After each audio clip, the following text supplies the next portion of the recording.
Aaron, I'm gonna go ahead and switch you to second, okay? Whether she comes on or not. Yes, sir. I'll do my best to keep people awake going through numbers. It's all right. Maybe they'll have a big cup of coffee. I mean, could be a quarterly meeting, right? Could be financials. Right.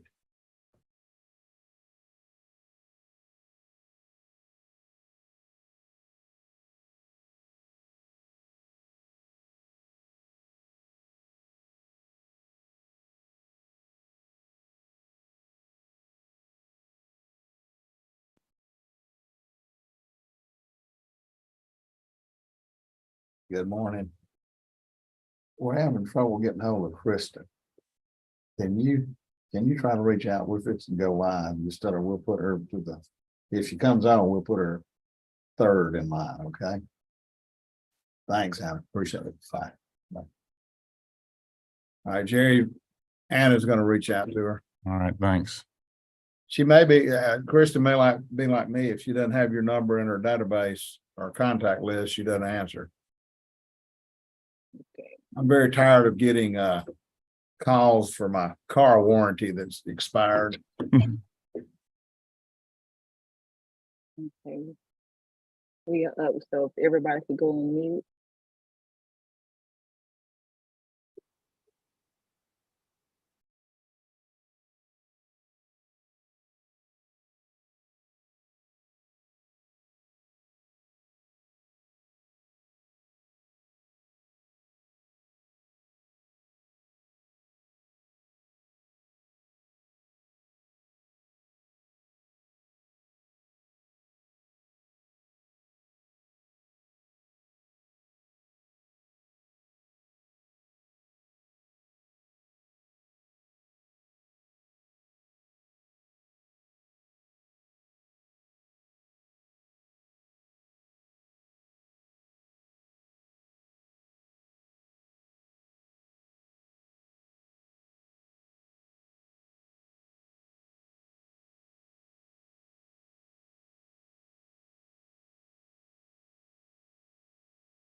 All right, y'all, in 60 seconds, I'm going to start recording and do the intro.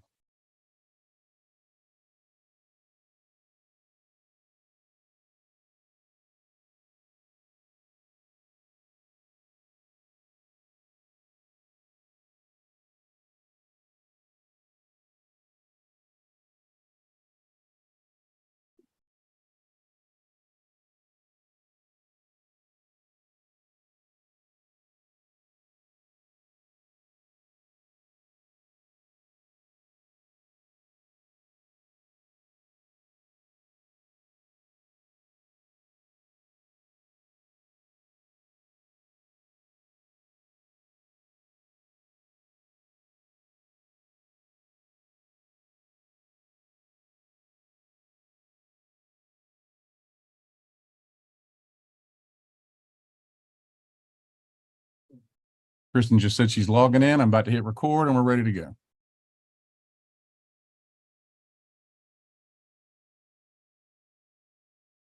Good morning and welcome to the AlabamaWorks webinar series, a monthly webinar designed to provide information and speakers related to the workforce in Alabama. Past webinars are available on the AlabamaWorks website at alabamaworks.com.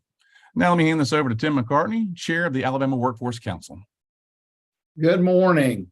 Welcome to the September 11th, 2023 Alabama Workforce Council monthly webinar. Today, I have the privilege of coming to you from Fort Morgan, Alabama. I've been to a lot of beaches and coastal areas, but no other place that I've been to matches the beauty and serenity of the beaches of Alabama. Before we get started, I'd like to remind everyone to remember the profound impact of the vicious and senseless foreign attacks on our country 22 years ago today. September 11th, 2001 was the day that forever altered our world, teaching us lessons of unity, resilience, and courage. So throughout the day today, I hope that you will honor the memory of the people we lost on that day 22 years ago and others that were lost defending our country in the aftermath of the attacks of 9/11.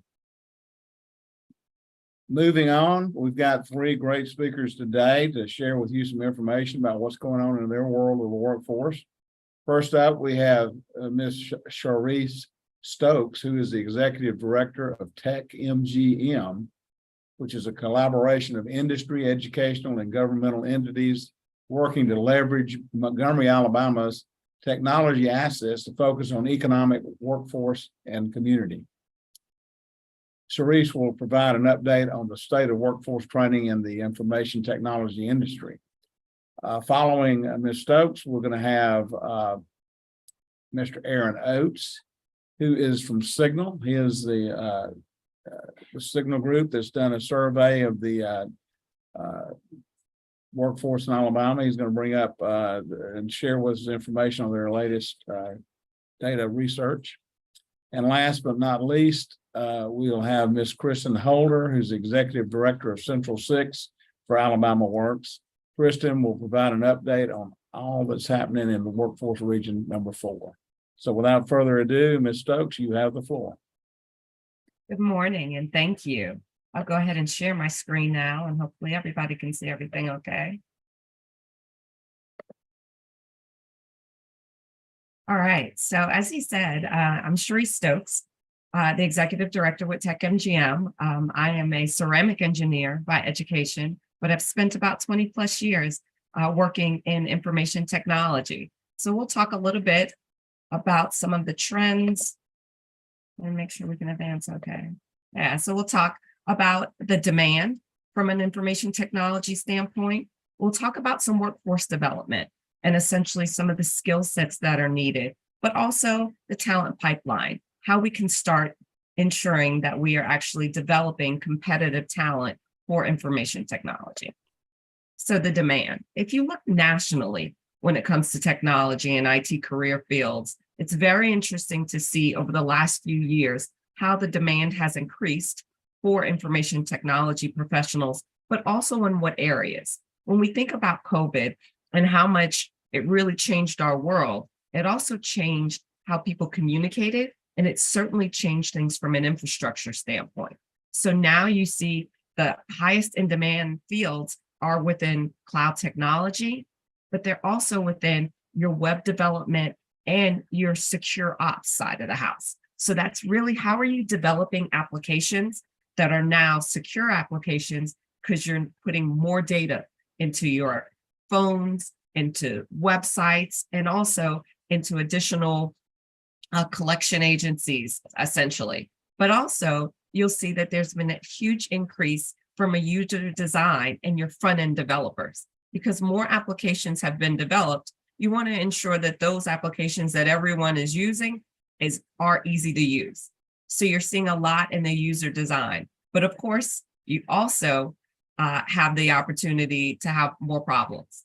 So you have more help desk technicians, and you have more people that can actually troubleshoot the issues that are happening. But again, when you also look from a national perspective and you look at the pay side of the house, a number of these career fields also are averaging 6 figures. But a lot will also wonder, are we seeing the same thing within the state of Alabama? And actually you are. So when you look across the state of Alabama and what fields are really, really in demand, you're still looking at your software and your web developers. And I'll tell you, over the next 3 years, software and web developers are actually expected to grow about 30%. And it is the #1 most in demand career field for our state. But certainly from a network infrastructure side of the house, your network architecture career fields are growing. But again, just like we saw from a national side of the house, you still need more computer support specialists because people are now embracing a little bit more technology. And now they also have more questions, more troubleshooting that has to happen. But then also across the state, it's very interesting to see where that demand is. And so right now, when you look in sheer numbers, Huntsville has more vacancies than any other area. Second, Birmingham, and then Montgomery. And I'll tell you kind of 4th and 5th that are tied is Hoover. just from a suburb of being in Birmingham, and then the Mobile area. Now, what does it take actually to go into those fields? And what does it look like across the state of Alabama? Well, of course, you have four-year degree programs that are in computer science, your computer information systems, computer engineering, cybersecurity. We have grown as a state when it comes to having both four-year as well as graduate and postgraduate programs. You'll see more in data science. You're also seeing a lot more in cybersecurity and user design. But then I will tell you, one of the fastest growing fields are our two-year degree programs. Huge kudos to ACCS and what they've done across their innovation platform. And I will tell you, even in Montgomery, with Trenholm State Community College, they actually have one of the only AWS academies and cloud technology certificate programs that you can actually receive an associate's degree in cloud technology. But our two-year programs also have some of the larger programs across the state and are producing more graduates than some of our four-year programs. And they're also starting to align more to industry level certifications. That has been something that has grown tremendously over the last few years. And we've started working with a number of institutions to say, let's align some of your existing coursework such that when a student actually completes that course, it also prepares them to take the industry level certification exam.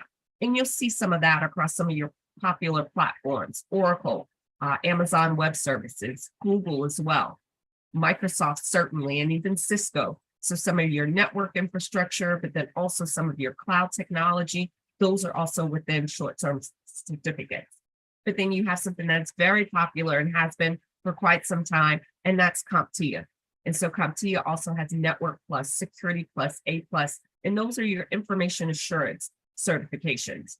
I will tell you right now, individuals that have industry level certifications are some of the most marketable and employable around the state and around the nation. And those are a lot of the fields that are getting that six-figure demand.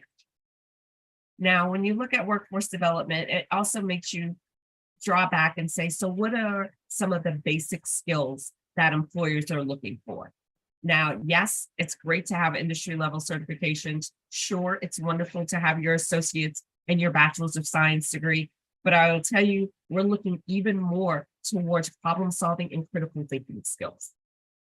In addition, it's also about developing digitally competent talent. And that's not just being a consumer of digital technology, but it's also understanding how to work with digital technology and really having project-based and team-oriented talent. And so when you look at your earlier levels, how are you teaching that and ensuring that someone understands what it's like to be task-based and to work as part of the team? Also, understanding cost, schedule, and performance. That is truly what you're doing when you're working in information technology fields. But basically, that's still your algebra skills and also your writing skills. We're seeing even more now, it's the ability to be able to translate what you're doing technically such that people have a great understanding of essentially what is needed to get that job done. And then also, I really want to talk about some of the talent pipeline and how do we develop our talent now? Yes, we have a huge demand for technology professionals, and that demand is in the thousands across the state of Alabama, but we have to start early in order to develop that talent. And there are a number of programs that we'll see within your K through 12 that one exposes students to STEM, exposes students to technology and computer science, but certainly activities that students can become involved in early such that they want to actually seek those degree programs.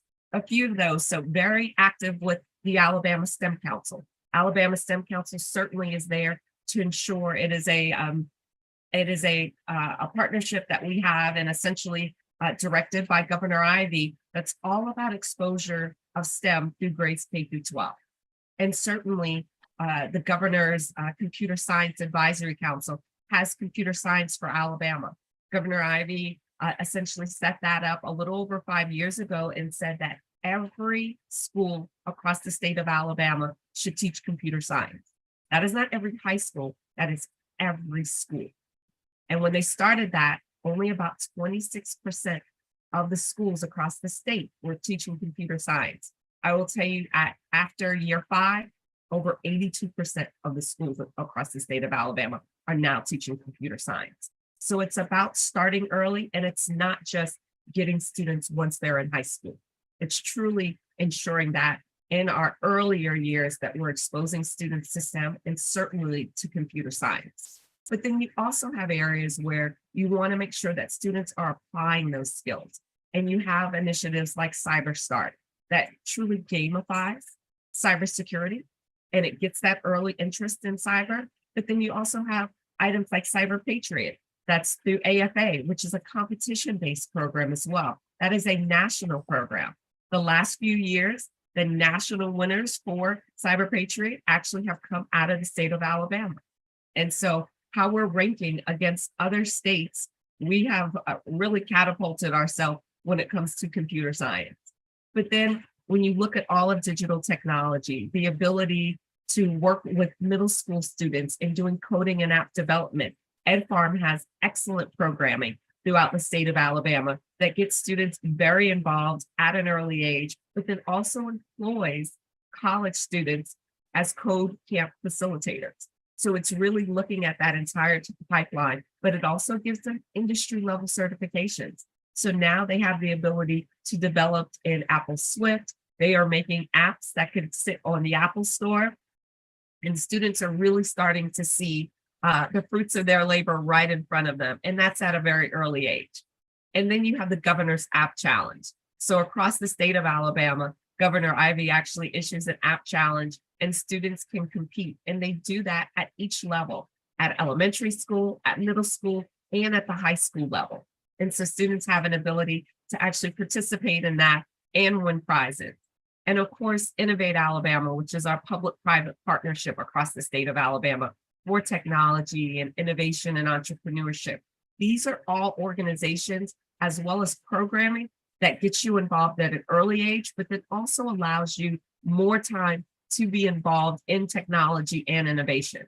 And so across the state, I can honestly say that we have done a marvelous job at being able to, one, bring in industry players, but also really work very closely with academia to ensure that we are developing the entire pipeline such that we can fill those vacancies and that we can ensure that we're meeting the demand for what we need across information technology professionals in the state of Alabama. So that is it for me on workforce development and truly what that information technology career field looks like and what our demand is across Alabama. Does anyone have any questions? Well, Sharice, we take our question. I should have mentioned this before. Anybody that has questions for any of the speakers today, please email to AlabamaWorks.com. We will get the answers or the questions forwarded to each of the speakers and then get you an answer back. So thank you so much for that important information, Sharice. You're right on it. We infrastructure of technology is important, and there's a lot of great jobs out there, and it's a great message you send. So look forward to working with you in the future on helping develop our workforce. Thanks again for being with us. Now, our next speaker is Mr. Aaron Oates of Signal. He's going to discuss the findings of their latest survey on disconnected youth in Alabama. Aaron, the floor is yours. Thank you, Chairman. So as the Chairman said, my name is Aaron Oates. I'm the polling director at Signal. So we conducted a survey on disconnected youth in Alabama, really looking at young unemployed people and young employed people as well, to compare the two groups and to kind of dig into Alabama's youth unemployment, right? Alabama has the highest youth unemployment, highest number, of young unemployed people that are either neither in school nor working. So we really just wanted to dive in and see if we could ascertain, some of the reasons that some of this was happening, some of the barriers that people were facing, and to really see how AlabamaWorks in particular can connect with those people to get more people gainfully employed and into the workforce. with that being said, I'm going to go ahead and dive into the data. So we'll start first by looking at the employed youth, and one of the, as we look at it,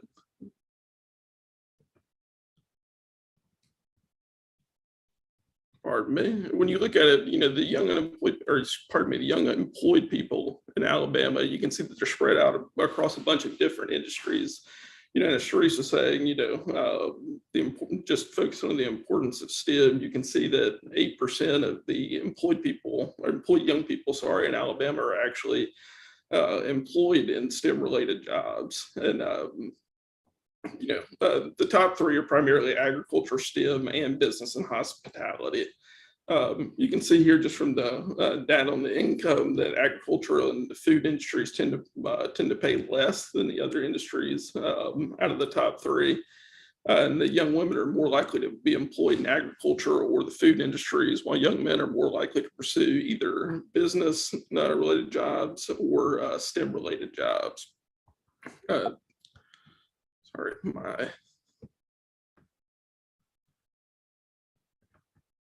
So as you look, on a positive note, the young people that are employed in Alabama, 80% of them are actually very happy with their jobs. They're very content.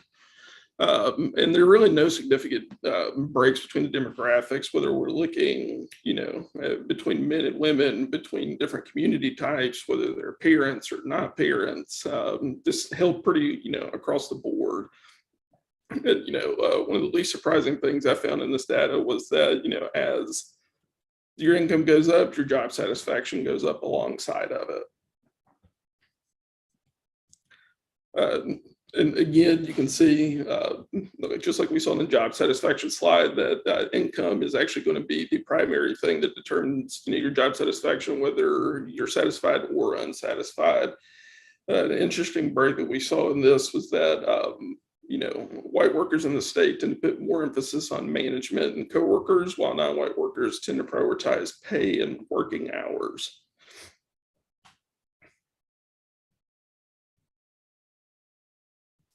So now as we move into talking about the unemployed youth in Alabama, you can see that 64%, that's nearly 2/3 of unemployed young people in the state, are actually actively seeking work. So, between the breakdown, these people that are actively seeking versus the people that are not, which is what the no represents. And, what we saw is that people living in urban areas are more likely to be searching for work, while the people in rural areas, as you can see down here, are actually less likely to be currently seeking work. But overall, this is a large percentage of people that are unemployed. They're actually wanting to work. They're actually wanting, to be employed. They're wanting, to make ends meet. I thought this was really encouraging. So, as we try to look at just different barriers people could be facing, or just different responsibilities that they could have that could be keeping them from actually being employed, nearly a quarter of unemployed young people have personal or family responsibilities that are keeping them from entering the workforce. And then you look, at about another 20 or 19% for both. The second and third options that people selected are either their own illness or disability, or you see that transportation is also a major impediment with another 19%. And these three type choices kind of broke away from the rest of the response options that we offered. And transportation, I mean, it makes sense, it's a little bit harder for people that live in the rural areas. There's just less infrastructure. There's less public transit. I know there's not a lot overall, but it's tend to be even less in rural areas. So we also asked them, if you're right, so we're talking about a population that is both unemployed and they're also not in school. So we wanted to understand, what obstacles they were facing, what obstacles they were facing as they were trying to, if they were willing to go back to school. So what the primary driver behind people, not furthering their education is cost. And that makes perfect sense to me, right? It's something I hear in my daily life whenever, people talk about education and why they're not going to, try to better themselves in that way. And so you see the response options, nearly a third of unemployed young people say that it's cost, and it's actually really prohibitive in suburban and rural areas in the state.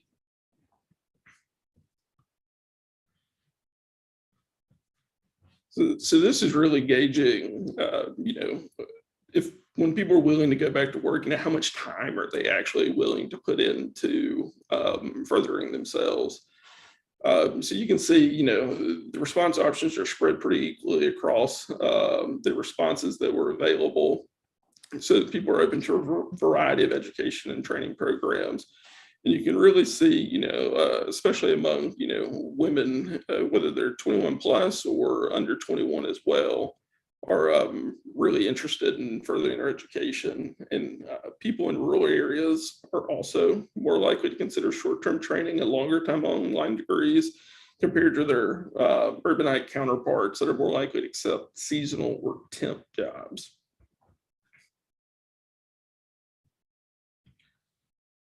So, it's interesting, we had 24% of people that said that, personal or family responsibilities are actually the primary reason that they're unemployed. And whenever we asked people, if they were currently responsible for, the care for a household member, we had actually over a third of people, young unemployed people, that said that they are actually responsible for the care of someone in the household.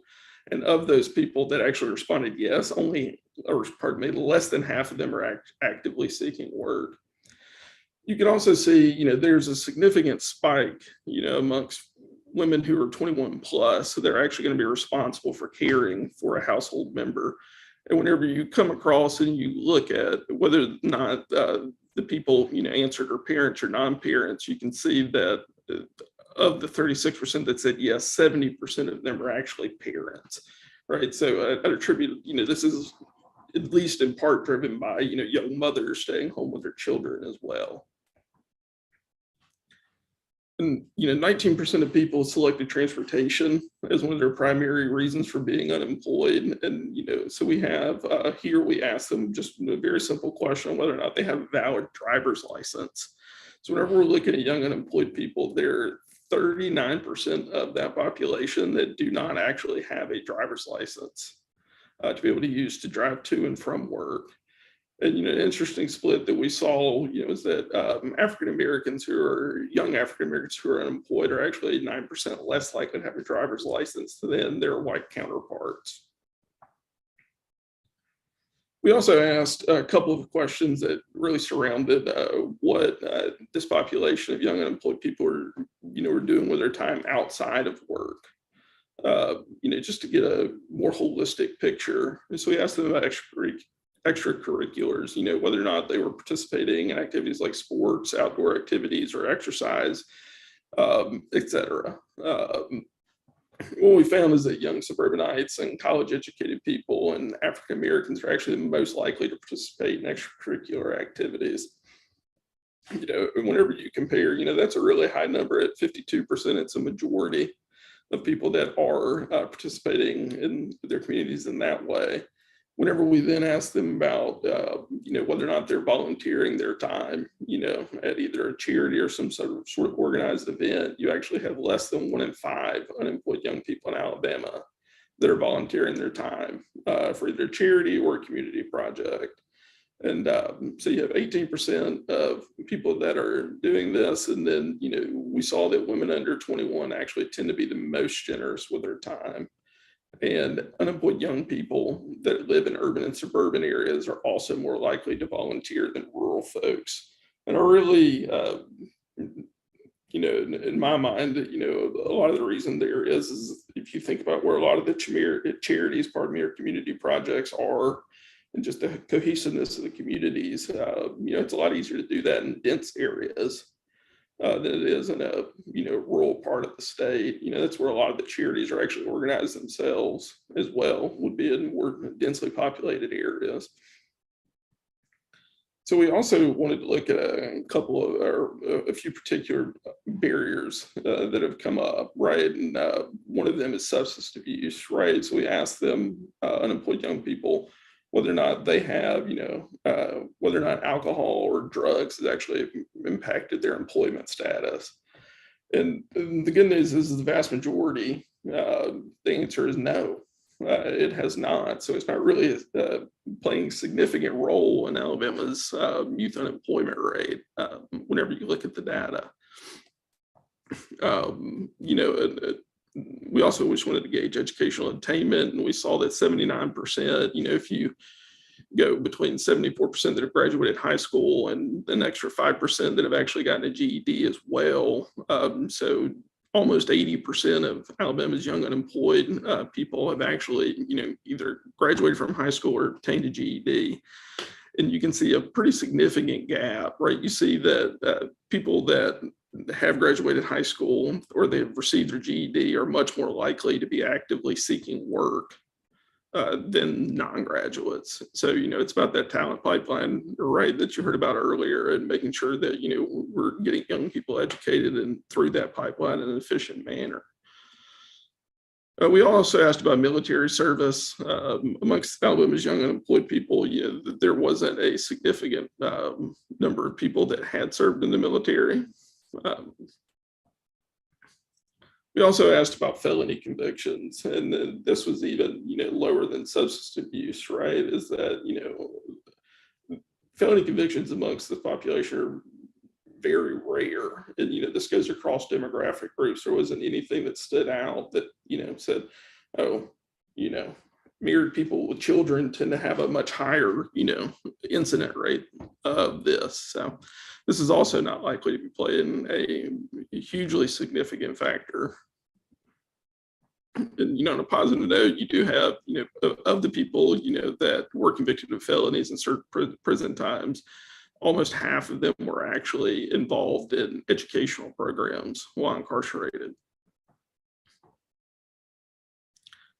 So this was an interesting one that stuck out to me because, our demographics are essentially between 16 and 24 years old, and to be unemployed and not currently in school. So we had nearly a quarter of unemployed young people that suffered from a longstanding illness or disability, and it really, the one such that it affects their ability to actually work. And you see, this skews a little bit younger. We have, people under 21 that are more likely to have an illness or disability than people over 21. And only 23% of people with a longstanding disability are seeking work. And an interesting break that we saw here was that unemployed young white people are 10% more likely to have a longstanding illness or disability than their African American peers. So this comes, starts to focus in a little bit more on AlabamaWorks, and this is actually what this pie chart represents is the awareness level that people have, whether or not they've seen, read, or heard anything about AlabamaWorks. So you see, only 21% of people answered yes here. And whenever we looked, we were trying to see, well, was there, is there a certain group of people, is there a certain age group, that AlabamaWorks is better known amongst? And whenever we looked, the program actually does have it better known among unemployed African Americans than among unemployed whites. And it's also better known among young unemployed women than unemployed young men. And it also happens to be slightly better known in urban and rural areas, but not really more than the overall percentages. So whenever you look at this is looking at how many young unemployed people have actually used career centers, and you can see that only 16% said yes. So you have most people, an overwhelming majority of young people that have not used a career center, and this actually includes 3/4 of those that are actively looking for work. So this was just asking whether or not people, this slide is talking about whether or not people were aware of work-based learning or on-the-job training or any sort of apprenticeship programs that were available in their area. So you have 2/3 of unemployed young people in the state that were unaware of any workplace learning, on-the-job training, or apprenticeship programs in their area.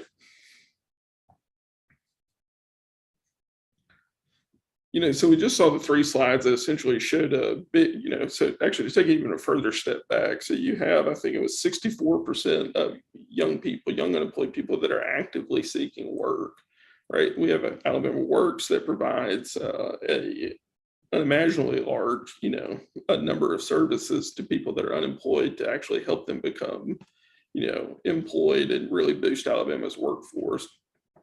The good news is that even though people are unaware of a lot of the services, a lot of the great services that the state provides, whenever we ask them about it, if you knew about this, would you use the services?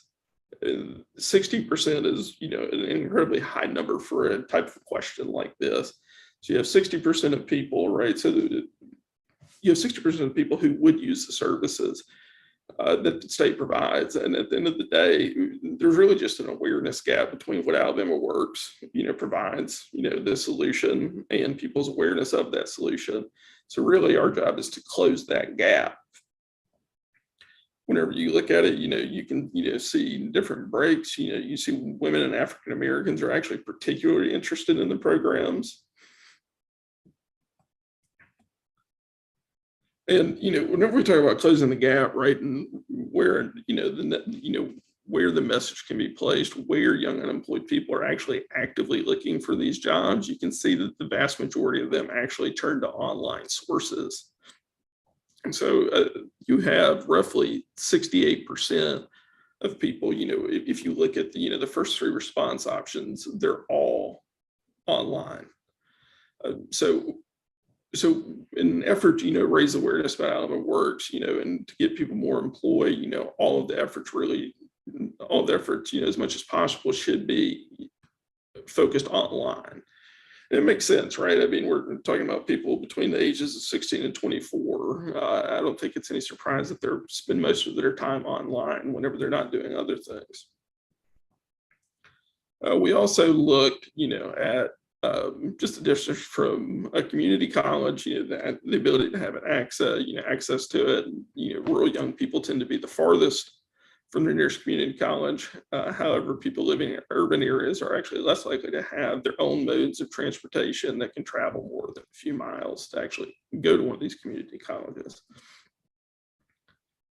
So this, we were actually also trying to, just ascertain, if someone was able to accept a job, right? They were offered one, they accepted it, whether or not they would have reliable transportation to this job. So, you see the big encouraging statistic at the top that says 45% yes. Well, if you combine the other answer options below it, no on down, there's actually 52% of people, that either don't have reliable transportation if they were to have a job and, to accept one and, be employed, that either, don't have reliable access to transportation, or their commute would be dependent on, other factors, sometimes factors outside of their own control. So transportation, obviously, rears its head again here. So whenever you look, to go back, whenever we were asking people where they were looking, for jobs, you can see that most of them are online. And, where do you put your message if you want to reach this population of people? Whenever you look at the unemployed sector, and it's actually the same across employed and unemployed, you see pretty much YouTube, and then we're going to group the rest, all non-Twitter social media, are the most effective avenues to actually reach young people in Alabama. And you'll see, from the next slide that we have, almost a quarter of unemployed youth that are actually spending more than 5 hours a day on social media, right? So we know where this population of people hangs out, right? They're primarily online. And our job is, to educate them on all the resources that Alabama has and offers so that, we can help them better their lives. We can boost Alabama's workforce and, help people. So That is actually all I have today. And Chairman, I know you said we take questions after the fact. I'm glad to do that on anything that y'all have. Thank you for your time. Well, thank you, Aaron. We appreciate that information. That's the data from that survey is going to help us a lot on developing programs to bring more of our youth into the workforce. So that's very interesting, but it's also important data. And anyone that would like to ask more detailed questions, please share it with us at AlabamaWorks.com and we will forward it to Aaron. Again, thank you, Aaron. Appreciate you being with us today. Thank you, Chairman. Our next speaker is the Executive Director of Central 6, which is the Region 4 workforce area of the state of Alabama, Ms. Kristen Holder. Kristen, good morning. Good morning. How are you guys? Great. Great. All right. Well, then I'll get started. Good morning. My name is Kristen Holder. I am the Executive Director for Central 6 AlabamaWorks, as Tim mentioned, and I am the Region 4. So we service the Central 6 counties of Alabama. So I'm going to go ahead and put up my PowerPoint. Give me 1 second. And this is why you do this beforehand. Got it. All right. Can you see my screen? Awesome. Fantastic. Okay. So I'm going to minimize this. So we, as I mentioned, are the Central 6 team. So this is just a real quick snapshot of who we are. So I am the Executive Director. My colleague, Jonathan Bird, he is our Modern Manufacturing Program Manager. So for those of you that aren't familiar with MMP, that's a program that's specifically looking at how do we get more young people in high school to learn the skills necessary to move into manufacturing jobs. Maggie Thompson is our operations and program analyst. She focused on both the Good Jobs Challenge grant as well as operations for our team. And then Kwando is our most recent hire. He is the initiatives director for the Good Jobs Challenge that I'm going to speak about in just a minute. So a couple of quick facts about our region. So we are the largest labor force in the state of Alabama. So we serve, as I mentioned, these 6 counties. So Walker, Blount, Chilton, St. Clair, Jefferson, and Shelby counties. And we have roughly 539,064 folks that are currently in the labor force. Our unemployment rate as of last month is 2.1%, and our labor participation rate is 60.7%, which is about 3.7% above the state average. And for those of you that are familiar with labor participation rate, these are folks that are actually in the labor force that are of a certain age, so 16 and above. We have an historic job growth of about 15,000 over the past 5 years. And we have the largest population of both high school students as well as overall K-12. Our high school diploma is, or higher is about 90%, and the bachelor's degree or higher is about 32%. So what I usually say is these are the quick facts that you can Google. Now I want to talk a little bit about what makes us unique. So we have one of the most diverse industries in our state. So when you think of Birmingham, there's not just one thing that is made obvious for this. We have historically our industry legacy in advanced manufacturing. So historically, we've had a huge prominence in steel and iron, and this is also still such a robust industry today. We're very rich in those materials that go into this different processes. This is now transitioned into manufacturing of automobiles, where we are in the center of the 4 major OEMs in the state and have the largest number of suppliers. So we're an ideal spot for our OEMs and our suppliers to find workforce. We are a thriving economy when it comes to our tech space and innovation. So for those of you that see the skyline, when you drive into Birmingham, you've got the really big shipped building, you've got the really big regions building. And so we are the location for the hub of what we say, the tech startups, the tech large companies in our area. Also in the healthcare and biotech hub. So we have institutions such as UAB, Southern Research, that not only provide citizens high wage, high demand jobs, but also contribute to the overall health outcomes of not just our region, but the state.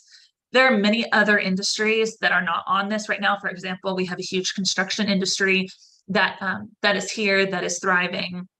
We also have hospitality and professional services. But these are three of the, I'd say, the unique and major players when it comes to our economy. So one thing I talk about when it comes to Region 4 is we are at the heart of Alabama. So with the largest labor workforce in this state, we tend to ripple out to other folks in other regions as the support for the region 4 moves out with our labor force.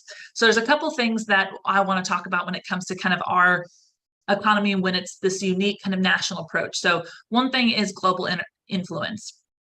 So our 6 counties, we have brought down back last year the World Games, which is a huge, huge win for this whole state to be recognized on that kind of national level.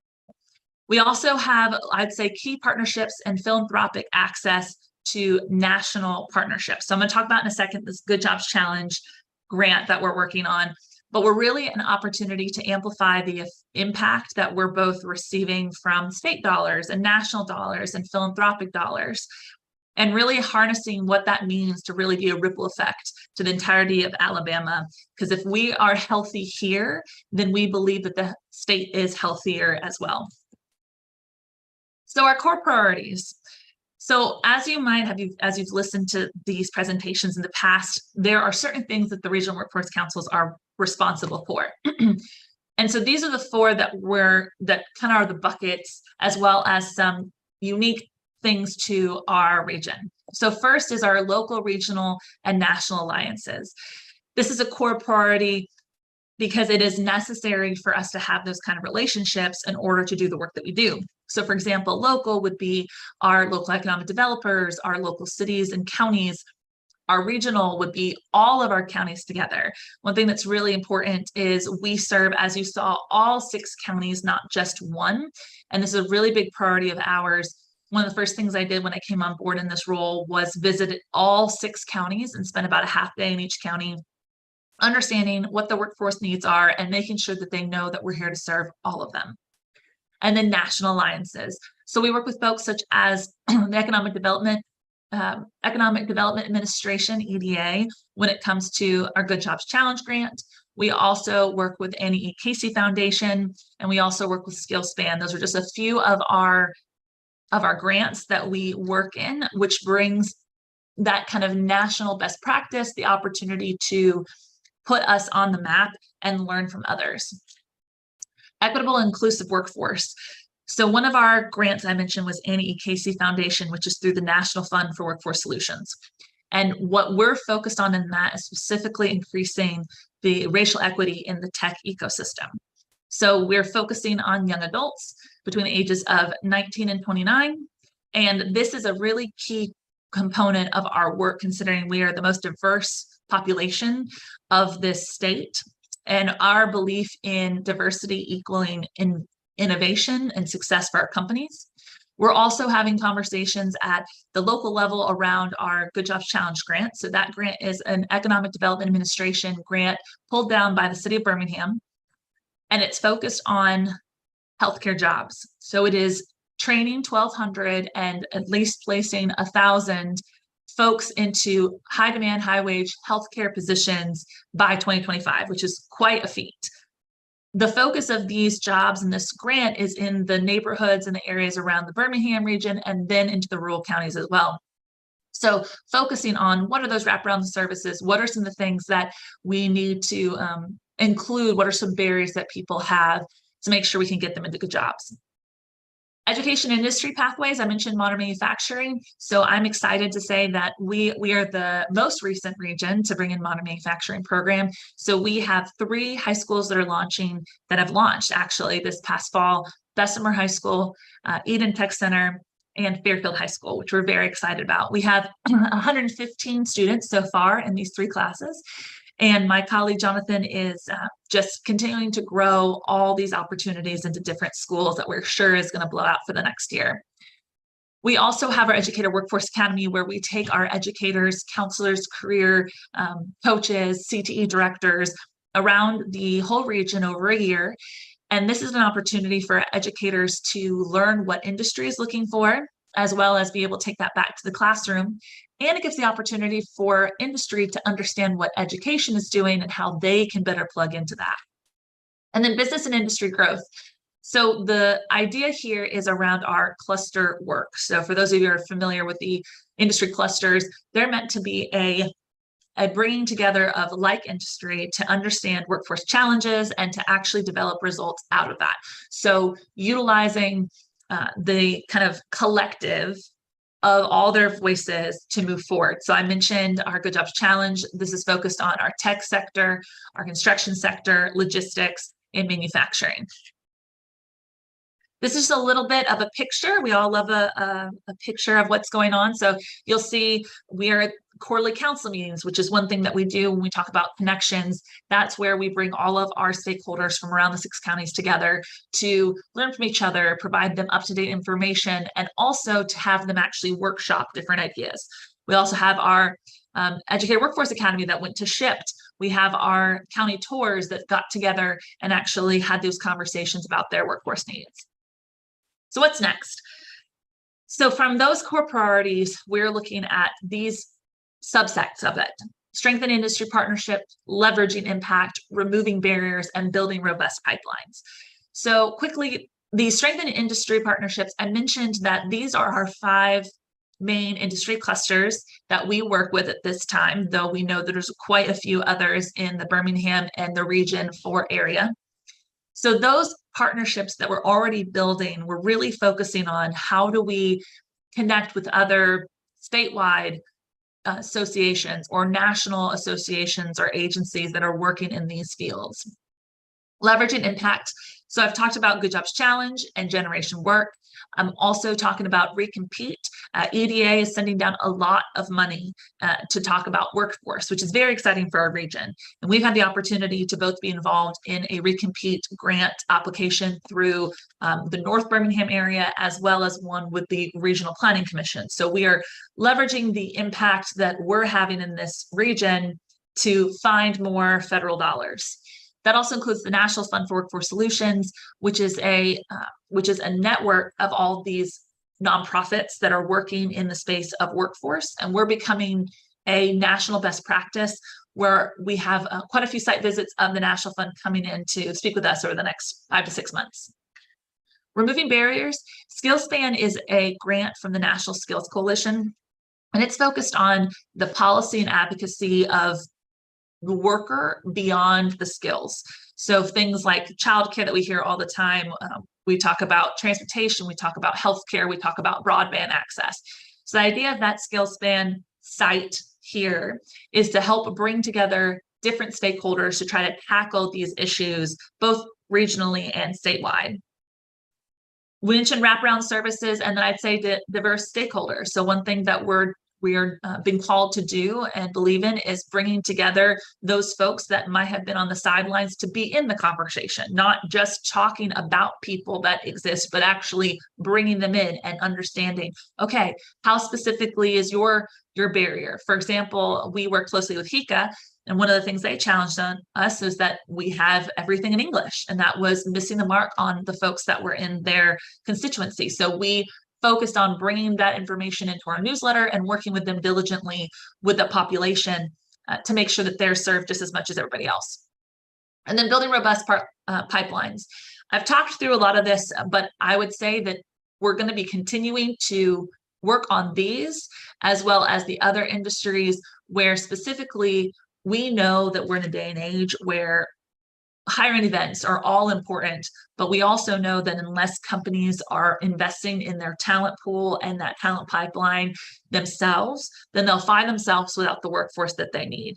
And so I would say the talent pipeline or robust pipeline is really what drives a lot of our work, because in the end, the goal is to make sure that we have people in jobs and employers that have people. So this is what I'd say our vision is, kind of on a grand scale. A world where doors of opportunity will swing open for every individual, illuminating pathways to boundless potential and enhanced quality of life, which sounds very large, but what we really look at is that human-centric approach, making sure that we are serving the needs of industry, but we know that if we serve the needs of industry, that also increases the quality of life of our citizens. And through our work, we hope that the work will ripple to all people in all counties, not just our own, but throughout the state, so that all folks have the best opportunity. I want to thank you for the opportunity to speak today. This is my team, as well as my board of directors at a most recent strategic planning meeting we had a couple weeks ago. That's my contact information, and I really appreciate the opportunity to speak today. Well, thank you for being with us, Kristen. We appreciate all that information. And you're right, the Central Six has a huge impact on the whole state. It's very important that y'all have a labor force participation rate that's leading the pack, because the larger you are, the bigger impact it has on the rest of the state. So thank you for your leadership and being with us today. Again, if you want to ask Kristen a direct question, either go through the AlabamaWorks.com or as she shared on her slide, her direct contact information. So Thank that concludes our webinar for today. And I want to thank each of today's guests on taking part of our webinar, taking time out of their busy day to be with us. Ms. Cherie Stokes of Tech MGM, Kristen Holder of Central Six, and Mr. Aaron Oates of Signal. Thank y'all so much for joining us today. Please visit AlabamaWorks.com as a source of information to keep up with what the latest information is on what's happening in the state of Alabama on toward building our workforce to be best in class. So until next time, I hope you have a great week.